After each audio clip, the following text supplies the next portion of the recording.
Hey, the second best thing besides the Rams winning the Super Bowl is the 49ers losing the Super Bowl.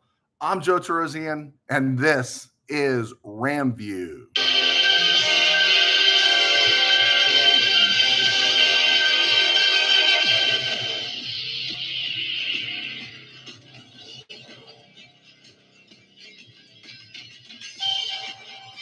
Live from Las Vegas, I'm Joe Terosian, and this is RamView, the February 12th, 2023 edition, brought to you by Kistler Law Firm. Injured in an auto accident, need help, got questions, call Kistler Law at 661-206-6990. That's Kistler Law at 661-206-6990.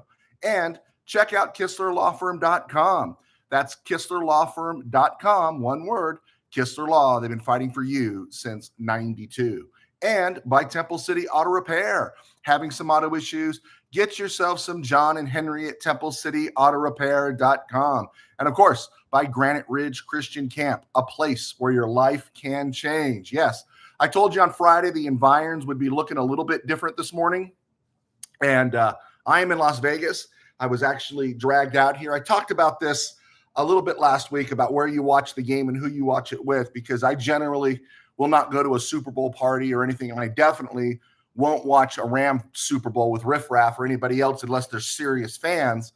And last spring, my friends that I used to work with at the Mid, they wanted me to come with them out here. And I always say no. My wife said you should go. And then I sized up the Rams' chances of making it to a Super Bowl. And I thought, okay, if I'm going to go, this is the year to go. Plus, we're doing the show. It's in Vegas. We could spoke up some of the Super Bowl vibe and everything. And that was pretty interesting. So it wasn't a bad day. I was at South Point. So we are the Ram Cave Studios at South Point in Las Vegas. And this show is going to be very brief, but it's mostly just going to be talking about the Super Bowl. But in one sense, with the 49ers losing, it does include some Rams talk. And I want to do Rams talk right off the top here is I think Ram fans can finally take Steve Spagnuolo off their whatever list you want to call it, your blank list for his 3-year run as head coach. Spagnuolo, Coach Spags, after his performance of the Chiefs yesterday, is absolved of all of his coaching failures while the Rams were in St. Louis. And I can say now I've always been a Coach Spags fan. He is the poster child for staying in your lane, right? I don't even have that soundbite right now, but he's not a head coach, but he is a great DC. As his record proves. And he did the Rams a solid yesterday with what he did to that 49er offense. And so congratulations to Coach Spags. You are now off the Ram fans blank list. We forgive you. We'll even welcome you back someday as a DC. You're just not an HC, so stay in your lane, bro. A couple things you want to hit on. We're going to talk about the Super Bowl. We're going to talk about things that weren't necessarily connected to the Super Bowl, and then just do a brief recount of maybe some aftermath stuff to look at, right? So the 49ers Chiefs start yesterday, and Joe Thuney didn't play, left guard. I predicted 29-21. I was looking really bad for most of the game, but it ends up 25-19, so I'm not laughed out of the building with my prediction. And again, that's why we don't vote, we don't bet.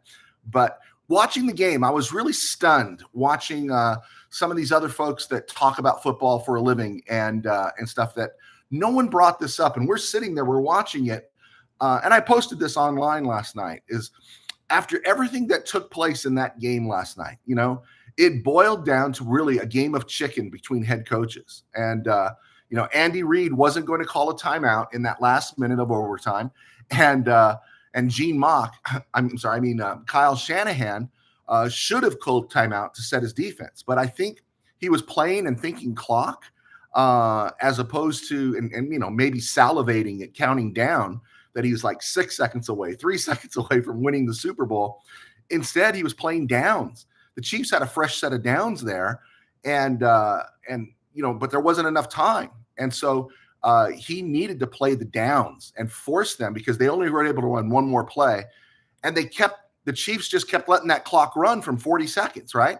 At some point, Shanahan, he needed to call a timeout, get his defense set because a touchdown beats you, right? And he blinked by not calling the timeout. And I thought it was a major error on his part because you want to get your defense right. And look who beat him. McCole Hardman beat them. And yeah, I thought it was a real gaffe on the 49ers part, Steve Wilkes' part. He should have demanded a timeout. What are you saving your timeouts for? I think they had the full complement. And what are you saving them for? Right? You want to get your defense set. They got a fresh set of downs. And what are they telling you? They telling you we're going to win it here, or we're going to kick a field goal with just seconds remaining to tie it and send it into OT. So don't save those timeouts. Play defense. And I think Shanahan had a brain freeze. He blinked. And I think that's a really strong reason. One of the reasons the 49ers aren't Super Bowl champs. And speaking of those last 40 seconds as they ticked away, I couldn't believe what Andy Reid was doing. We're screaming, what are him and the Hubs doing? They got 2 timeouts. Call it. But, they came back and said they prepared themselves for this moment. And of course, you can do something like that with Patrick Mahomes. Literally, that ball is snapped with 6 seconds left. And by the time Hardman catches it in the end zone, there's only 3 seconds left. I mean, that is shaving it as close as you can shave something. And they got away with it. So good for the Chiefs. And I was very happy, very relieved, because I'll put up with a little Taylor Swift and Travis Kelce, but I will not put up with the 49ers winning the Super Bowl. And then just to think everything, they were favorites going into the season for most of the season. Everyone believed this was the 49ers year. They brought in Randy Gregory. They brought in, Chase Young. They did all the stuff to get to where they needed to be. And they got $1 million left on their salary cap. They got free agents. They got issues. And this was the year. Their window is open widest this year, and they didn't get through. And so as Ram fan, absolutely thrilled about this. The 49ers defense showed up for the first time, opening the game till halfway through the third quarter. The 49ers defense was there. You hadn't seen the 49ers defense since before Christmas, right? It's true. You haven't. I'm a 49er fan. I'm not real happy with Nick Bosa. I'm definitely not happy with Chase Young or Fred Warner, any of these guys, because they really shouldn't have been in this game, right? They shouldn't have been in this game. They got away with it because they had young Packer and Lion teams that kind of wilted down the stretch. But the beginning of this Super Bowl, the defense showed up. Chase Young, Randy Gregory, they all looked like they were playing for their next contract after doing close to nothing all season. In fact, I'm sitting next to Tim Peterson from Mid-Valley Sports, and he says, is Chase Young still in the league? Or he is still in the league. Wow, because he hadn't done anything all year. Again, Ram fans, be thankful as those were clamoring in Ramdom for McSneed to make a deal for Chase Young. Be thankful. We saw that guy is a stiff from the get-go. And that was a great move by the Rams, not taking Chase Young. Let the 49ers spend a third-round pick for him. The Rams don't have to. And where was this defense when it mattered? Where was it, right? Colin Coward this morning, we were getting ready, getting everyone out of the hotel room so I can do this. He's calling the 49ers defense dominant for most of the game. It's like, no, when you're called dominant, you're dominant for 4 quarters. And they weren't. They were dominant for 2.5 quarters, and Mahomes figured them out, right?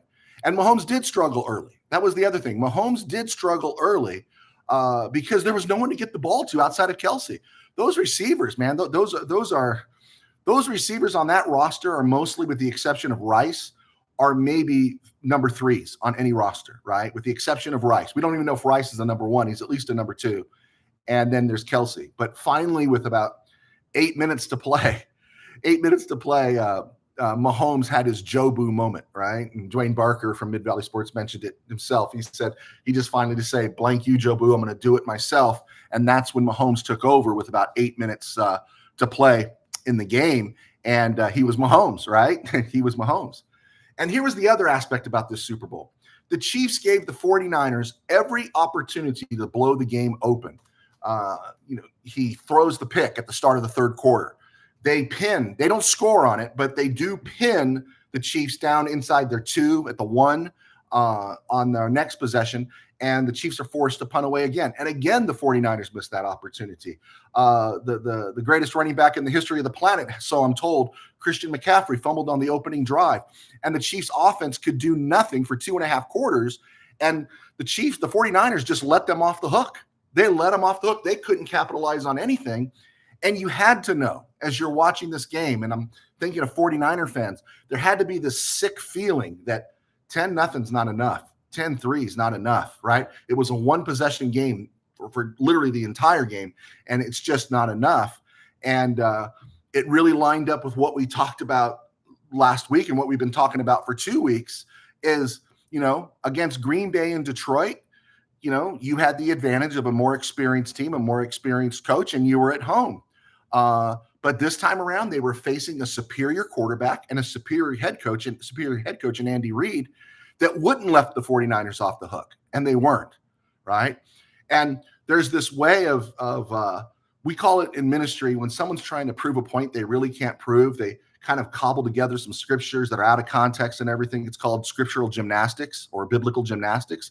And I'm listening to literally across the board, everyone, except for maybe Dan Orlovsky, is everyone's searching for a way to lay this on Brock Purdy, right? And it's like, yeah, blame the second-year guy, last pick in the draft, who's taking you to a championship game and then to a Super Bowl, who didn't throw a pick yesterday, and for some reason, which we know, pretty much got zilch out of the expensive Deebo Samuel, Brandon Ayuk, who's everyone's calling the next great receiver in the NFL, and George Kittle. He's an Iowa tight end, right? You're supposed to make plays, right? And who was it again making plays for the 49ers? It was Jawan Jennings, right? We talked about this too. Jawan Jennings should have been the 49ers MVP this whole postseason because they got squat out of Deebo Samuel, Brandon Ayuk, and George Kittle, at least in this game especially. And here was the other thing, looking for a way to blame Purdy, right? Brock Purdy, they said, they went away from Christian McCaffrey. Christian McCaffrey had 30 touches in this game, 22 catches, 22 runs, 8 catches, right? But get this about Brock Purdy, who they're trying to blame. And I'm not a huge Brock Purdy fan, but when they fell down 13-10, Purdy brought them back and put them up 16-13, right? When they were tied 16-16, he put the Niners up 19-16. When it was 19-19 going into overtime, Brock Purdy put them up 22-19. It looked like to me Brock Purdy did a pretty good job against that Steve Spagnuolo defense. He got them ahead each time, and each time that fraudulent 49er defense failed to shut down a Chief team that only really had Patrick Mahomes, right? Oh, and also Brock Purdy overcame a muff punt and a missed PAT to bring his team back into a 16-13 lead and to put them ahead 19-16 and 22-19. And everyone's trying to find a way, and they really can't do it convincingly, to lay this on Brock Purdy. It was really weak. And what was all this, we shared this as well. This came true, was the cornerbacks for the Chiefs were better than the wide receivers for the 49ers. Trent McDuffie and L'Jarius Sneed were absolutely outstanding. They were the Mike Haynes and Lester Hayes of the 21st century in a Super Bowl. Trent McDuffie is no Detroit cornerback, and they shut him down. They absolutely shut them down. And like you said, McCaffrey had 30 touches, but they didn't give up anything monstrous to McCaffrey, did they? They really didn't. And so they did a great job, the Chiefs, and you really can't lay this on Brock Purdy. Finally, I wanted to throw this out there before we do a brief break. McCole Hardman caught 15 passes all season, right? He's caught one in week 2 for the Jets against the Cowboys. Didn't catch another pass the whole time he was in New York. Gets released and is re-signed and rejoins the Chiefs lineup in week 7. And he's caught 14 passes since then, including the game winner. And he also caught that bomb just prior to Pacheco fumbling inside the 10. There's a lot of stuff to talk about here. You can go on and on, but 49ers missed their chances, and it's beautiful. It's wonderful because this was their window. It could still be open a little bit next year, but I don't think it's going to be open as wide. And we're going to see. And suddenly Kyle Shanahan is developing a Gene Mock reputation, right? I mean, leads in the fourth quarter of 3 Super Bowls, leads in the fourth quarter of another Super Bowl, 3 Super Bowls, 2 Super Bowls that he is the head coach, and also as the OC for Atlanta against the Patriots. And then there was the lead in the NFC Championship game against the Rams. And I'm sorry, maybe at some point we got to start talking about a narrative. And I'll start with the final minute of the game. 40 seconds are ticking off the clock, and you're watching the clock count down, as opposed to understanding they're at the 3, and they've got a full complement of downs. But you need to stop them. You have to stop them from scoring a touchdown. And Andy Reid played chicken with him, and Shanahan blinked, right? All right, I'm Joe Terosian. I was a sports writer for 21 years, and now I do RamView, thanks to our sponsors at Kistler Law and Temple City Auto Repair. I want to thank them for that. I also write books. They're on Amazon. Type in Joe Terosian, and you'll see them there. I do the books, and I do RamView because it keeps me employed in my day job. So I pastor a small church in Burbank called Burbank Faith Nazarene, and you can find us right here on YouTube at Burbank Faith Virtual and burbankfaithvirtual.com and around social media. And then I don't know if we have any questions yet. Working off my laptop today, so it's really hard to see anything. I hope you guys are doing well. Thank you guys for clicking on. I feel blessed kind of that folks are here with us and stuff. So let's see. Ray, Rams making it back to the Super Bowl in the new year, Joe. You know, the Rams got to be one of the favorites, right? That's the other thing. People are talking about the 49ers being one of the teams that they're favored to go to the Super Bowl next year. Really? Don't you think Green Bay is going to be better next year? Don't you think Detroit's going to be better next year? Don't you think the Rams are going to be better next year? And the 49ers aren't going to be better. They'll be lucky if they can stay at this level. And what was it? 6 points got them to the Super Bowl. They lost at home to the Ravens. They got their butts kicked there. And they barely held on to beat the Packers and the Lions at home games in the playoffs. And there's some holes and some deficiencies here. And they got salary cap issues. They're going to have to make some cuts. And they're going to have to hit in the draft. I think the 49ers are not going to be better next year. They may stay the same, or they're going to regress a little bit. But the Rams, the Lions, and the Packers, they are going to be better. And it'll be interesting to see what happens with those other teams. Can Philly bounce back? What's Washington going to look like with a new coach and a new quarterback? And Dallas, of course, will win 12 games and miss the playoffs, or lose in the first round of the playoffs. So that's interesting stuff there to be thinking about going forward. If any of you have any questions, feel free to throw them my way. Stuff unrelated to the game that I saw that I thought was kind of cool. Chris Jones was in tears to see. Right now, I don't know exactly what he was crying about during the national anthem, but you love to see a player that's passionate, right? And you saw tears. He was doing a little no Sean Marino there before the game started, and I loved it. I loved it when Valdez-Scantling lost 8 yards on what was a 6-yard gain on that pass in overtime. You see Chris Jones come off the bench, and I thought that was as much spark in a big game as I've ever seen Chris Jones have, and he's probably going to get a nice contract because of it. I watched the game at South Point. They have these huge ballrooms here, and the audio and the visual, it's all really good, but it was weird because the audio was so good, and then the sounds of the people around you, it almost felt like you were at a stadium. So it's not my cup of tea all the time, but I wouldn't recommend you against it if you would like to do that kind of experience. Something not related to the game I didn't care about was the Gronk kick. Couldn't care less. And I'm sorry, I got to be a little political here, I guess, or a little snarky. Everyone cares about what happened in Maui, but I really don't think the NFL and the celebrities care. I think they use it as a pandering thing to kind of promote themselves. So I wasn't impressed with the Maui people being brought now. I'm happy for them. They got a free trip to the Super Bowl and those kids and the memories, but I don't believe anyone cares. I just don't. The one thing that surprised me with the Super Bowl in Vegas, there was no "Let's get ready to rumble." That kind of surprised me. I hated the "He Gets Us" commercials as a pastor. I feel like I got a level of knowledge there, and they pander. There's a real arrogance and presumption that they play off all the stereotypes the culture throws at the church, and they accept them as if they're true, and they're not true. And the question isn't whether or not Jesus gets us, it's do we get Jesus? So I hate those commercials. I was good with the Carl Weathers mention in his commercial. I like that part. The playoff of Good Will Hunting and bringing in Affleck and Damon, and then having Tom Brady there. That commercial was okay, but But I thought the best line there was when I think it's J-Lo says, "Tom, you can stay." And I thought that was kind of funny. And then, of course, it was like Dylan Mulvaney no longer exists in the Bud Light world, right? Boy, Dylan Mulvaney, huh? Who? What? No Dylan Mulvaney yesterday in all that Bud Light experience. And then finally, people were asking about the Kelsey banging into Reed. I'll say it's not a good look. I thought some of the memes were funny. My girlfriend came all the way from Japan to see me play. You know what?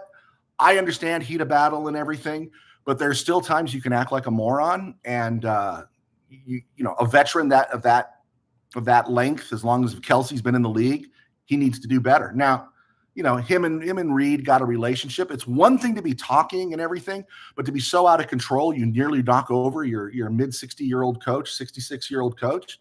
It's like, you know, he's got to grow up. I'm sorry. It was immature, and it was a bad look for a team leader. It just was. Now, again, they got a relationship. You know, he bounced back. He's supposed to play next year. All that stuff's good. But, you know, you got to be more mature. You just have to be. So I thought it was bad for him. All right. Speaking of that, you got Dre Greenlaw tore his Achilles running onto the field. That was a crusher. Now, again, thinking about the 49ers heading in next year, they got hard decisions to make because of their salary cap. They don't even have enough salaries cap space right now to sign their draft class, right? I mean, they'll get a bump when the new season starts, but they also have to make sure all those things are adjusted and everything because they've got issues. And I don't think they're going to re-sign Chase Young. I wouldn't want to re-sign Chase Young. But on top of all the stuff they got going on, now they got Dre Greenlaw and likely with a torn Achilles in February. So when is he coming back, right? And he plays a different position than quarterback. When is he going to come back, and how much are they going to get out of him next year? And they've got 1 year left on his deal, and he cost them 9 rocks. So, again, something to think about going forward. Did you feel confident as a Rams fan looking like, oh, man, you know, the Rams might have gave the Chiefs a better game, right? Did you think that? I'm watching this, and I'm thinking, okay, whatever it was. Now, those Chief corners were shutting them down. I don't think Deebo Samuel's an elite receiver. I think he's an elite player because he's so versatile, but I don't think he's an elite receiver. And Brandon Ayuk can't get open. But you know what we routinely saw when Cooper Kupp was in his prime? It didn't make any difference who was trying to defend him. He always looked like he was 10 yards open on every play. And we know Puka Nacua has a little bit of that Kupp in him. I think Matthew Stafford would have fared better with his receivers than Brock Purdy did yesterday with the Frisco receivers. I think a Ram team with a better pass rush next year. I think this Ram team could have given the Chiefs a better game than the 49ers. Put it this way, I think there was potential there for the Rams to capitalize on some opportunities, provided they decide to run the ball inside the 10. But whatever the case is, 49ers window is starting to close. Rams window is opening. If the Seahawks get a quarterback, they could be trouble again. This is the highest in this window the 49ers are going to be, and they're going to start taking a step back. And I think it's absolutely marvelous. Okay, just some other news real quick before we vamoose here. Deshaun Foster. Deshaun Foster becomes the 6th or 7th head coach since Terry Donahue at UCLA. Terry Donahue was there from 76 through 95, and they've gone through Bob Toledo, Carl Durrell, Rick Neuheisel. Who else has gone in there? Jim Mora, Chip Kelly, and now Deshaun Foster. I think that was kind of panic mode. I don't have any problems with Deshaun Foster. I thought he was great at UCLA. I was a little disappointed with his NFL career. But what does it feel like? It feels like 6-5, 5-6, 7-5, and a mid-level Liberty Bowl appearance. That's what it feels like. And then they move on, right? I think UCLA's got real issues in terms of competing in this new world of NIL and transfer portal and everything. But good for Deshaun Foster. Good for him, right?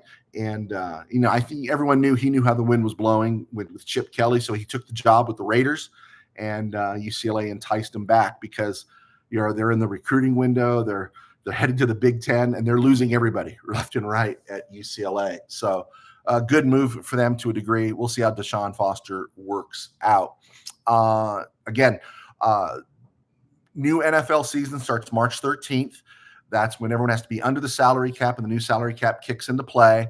Also, the NFL draft is the end of April. Leading into the new season, that week, teams can be negotiating. They can't finalize and put pen to paper. All trades between now and March 13th, they can't be done. They're just kind of agreed to in principle. If you remember, the Rams agreed to trade for Matthew Stafford in January, but it wasn't technically official until March when the new season began. So just keep your eye on those things. And and we plan to be here as often as we can, Monday, Wednesday, Friday at the very least. I'm proud. I'm on the road, and we're doing a Monday, Wednesday, our Monday show. So, guys, thank you for clicking on. Darius Hines, go Rams. I'm excited to see Shula work on our defense. Absolutely. I agree. It's one of those things where we were talking about it last night. We're watching this 40-second clock tick down, and we're going, what is Reed doing? What's Mahomes doing? Why aren't they calling timeout? We're losing it, right? Because we don't want to see the 49ers win. And then afterwards, one of our friends just said, at some point, it's like, no, that's Patrick Mahomes. That's Andy Reid. You just got to trust him. That's the same thing we have to feel about Sean McVay and even Les Snead at this point. It's like, Chris Shula wasn't the real sexy hire, the guy they're bringing in to bring in some new system. They're bringing in a guy who knows the system and may be able to bring some tweaks to it, and also knows the personnel that's there. So yeah, Darius, I totally agree with you. I think the Rams defense is exciting for next year. But I tell you, watching Trent McDuffie, right? Man, wouldn't you kill for a corner like that? Would you give up 2 number ones for Trent McDuffie? I'd give up this year and next year's for Trent McDuffie. And then I'd sign L'Jarius Sneed if I found a way. Because those cornerbacks, man, they're real easy to fall in love with those Chief cornerbacks because they were a big difference last night. And so if the Rams can get a good corner, pick up something on the side with the edge, Rams are going to be in shape next year. I'm really looking forward to it. Tim Burns, if this is Kelsey's worst day, he's doing all right. Yeah. He came back, 9 catches by the time the game was over. So good for Kelsey. I hate the whole Kelsey Swift thing. But the enemy of my enemy is my friend. What could I tolerate more?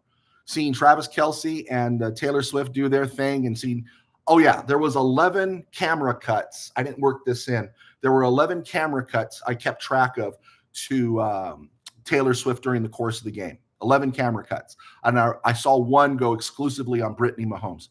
So be that as it may, whatever it may be, however you want to size that up, I could tolerate that more than I could Frisco winning. And that was great, right? Just Frisco lost. Love just seeing them in tears. Tim Burns, again, buy the Tay-Tay KC Super Bowl tank top, Joe. No, I've got my old school stuff, guys. You've seen me post it. I've got my old school stuff. I got my Montana jersey. But if you guys are like really cool and you want to get me a gift, I found as I opened up my boxes, I still had my number 17 Steve DeBerg jersey. I had my number 19 Joe Montana jersey, and I found that I had an Elvis Gerbach number 18 jersey. And maybe to help complete the flush, if one of you wants to maybe send me a number 16 Lynn Dawson jersey and a number 15 Mahomes jersey, man, that would be kind of cool. Even though I'm a Rams fan, I'd have all the Chiefs jerseys. That would be pretty cool.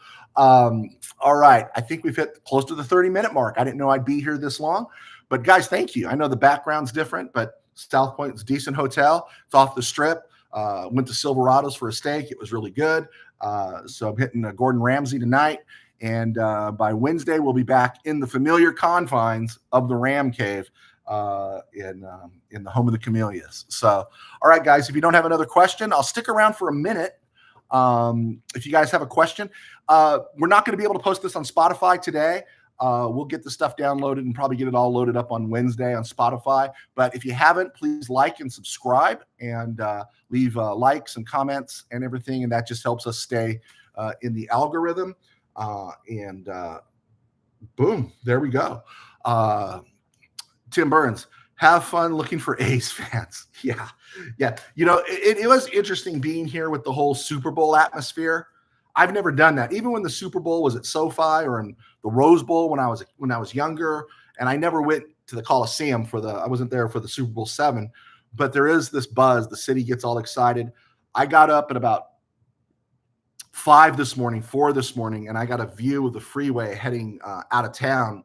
And man, they were just it wasn't a traffic jam, but there were just headlights just filling the freeway because everyone wanted to avoid that traffic going back.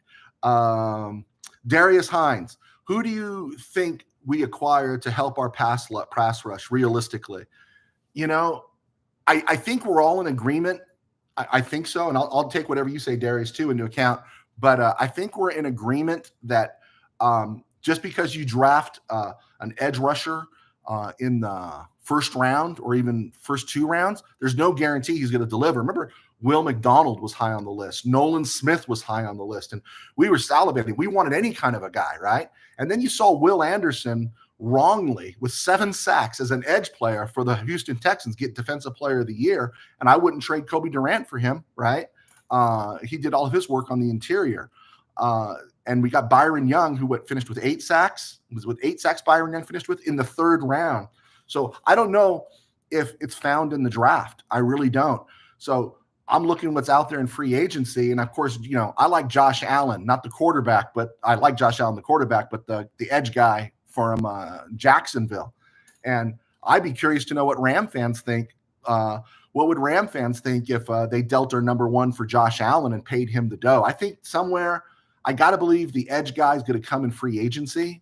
And we just got to get a shutdown corner. We got to get a corner or make that move, sign L'Jarius Sneed, right? Depending on what the Rams do with Kevin Dotson and their salary cap issues, can you find a way to sign L'Jarius Sneed, draft a cornerback, rebuild that cornerback room, and go from there? It would, and then maybe you can draft another edge rusher in the later rounds in the first 100. But some of the obvious names I don't want. I don't want Khalil Mack. I don't want Chase Young. I don't want Khalil Mack. I might take him if he's dirt cheap, but Khalil Mack is a 36 to 38 rock hit right now, and I got to believe he's going to be given the boot with the Chargers. And I wouldn't expect Joey Bosa to be in the powder blue and gold of the Bolts much longer. So I agree. Or Brian Burns. Hassan Reddick is also on the trade block. Yeah, and Hassan Reddick wouldn't be as expensive as Brian Burns, right? Brian Burns in Carolina. Thank you, Darius. Yeah, I agree with you on those things. Tim Burns, Reed out-coached that OT. 49ers had 6 defenders and did not know the overtime rules. Yeah, I don't know what they're thinking there. These are professional athletes. You got one job, right? You got one job. Do your job. How do you not know what's going on in OT, right? They said McCole Hardman didn't really know that they had just won the game, but you got to know. And again, did anyone else, Darius, you're with us there, Tim, anyone else, Ray, whoever's out there watching, were any of you watching the last 40 seconds and seeing that Andy Reid was playing chicken, but of course with the best quarterback in the NFL.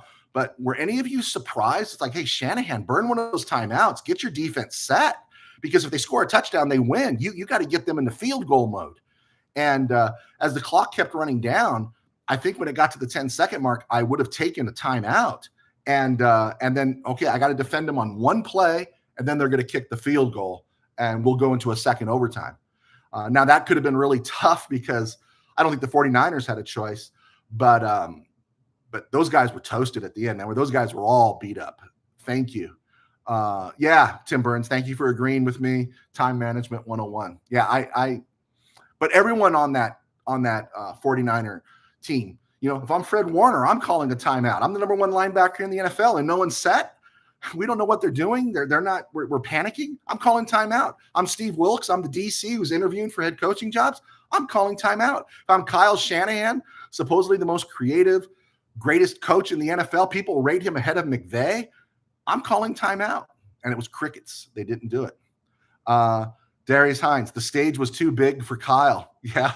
Yeah, I guess so, right? And then that kind of led to my Gene Mock comment is this guy had the game in Sanford where he was with the Falcons. They're up 28-3 on Tom Brady. They're still ahead in the fourth quarter. They lose. The Super Bowl against the Chiefs the first time around, they were ahead 20-10. The playoff game, the NFC Championship game against the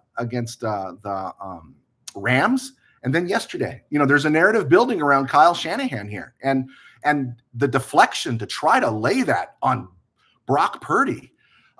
Brock Purdy, he suffers because he's not Patrick Mahomes, but don't blame him for not being Patrick Mahomes. He was down 13-10. He put you up 16-13. It was tied 16-16, and he made it 19-16. It's tied in overtime 19-19, and he gets you a field goal and makes it 22-19.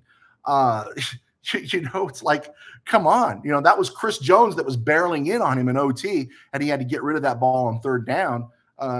Tell your old man to drag Walton Lanier up the court, right? That was Chris Jones coming after him. He had to get rid of the ball so they can make sure they can get a decent chip shot field goal. And nothing's a chip shot with Jake Moody. All right, cool. I vented.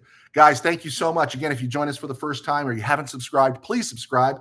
We're just trying to keep our numbers up during the off season. We'll be here Monday, Wednesday, Friday. You can check me out. I don't have anything new posted yet, but I do occasionally post on my off days between RamViews, some Ram work on my website, joetarosian.com. Check out my books. It keeps the kid employed. I get to go on trips to Vegas when I sell books. And just stay with us and ask us any questions. And guess what? I could be wrong, and I welcome being wrong. And the other thing I will say this, I was saying it to my friends today, and I'll leave you with this, guys. No closing music. I don't have closing music. Is if you've watched football, if you've followed football, if you've invested your time in football, you do not have to defer to the talking heads all the time, right? You don't have to defer to the talking heads. I brought up the time management here with 40 seconds left to play, and you guys are already recognizing it themselves, and I didn't hear one talking head talk about that or bring that up. Trust what you see, respect what they say, investigate it and everything, but you guys know football. You know football, and your opinion is valid, and don't ever let anyone play the card of, oh, they cover it professionally. What do you know? No, I covered it professionally, and I'm guaranteeing you those guys don't know. They don't know. And in a lot of cases, a good hunk of them are lazy. They won't do the work that fans like you guys will do. All right, guys, God bless. Take care. Please hit like, share, all that stuff. Keep us in the algorithm. Forgive the confines right now. I'm Joe Tarosian, and we will talk to you soon. Darius Hines, thank you this is yet another great Rams podcast. Brother, thank you so much. That encourages me. God bless, guys. Take care. I hate to be leaving you with new people clicking on right now, but please leave your comments, hit the subscribe button, hit share. God bless. Take care. We'll talk to you soon.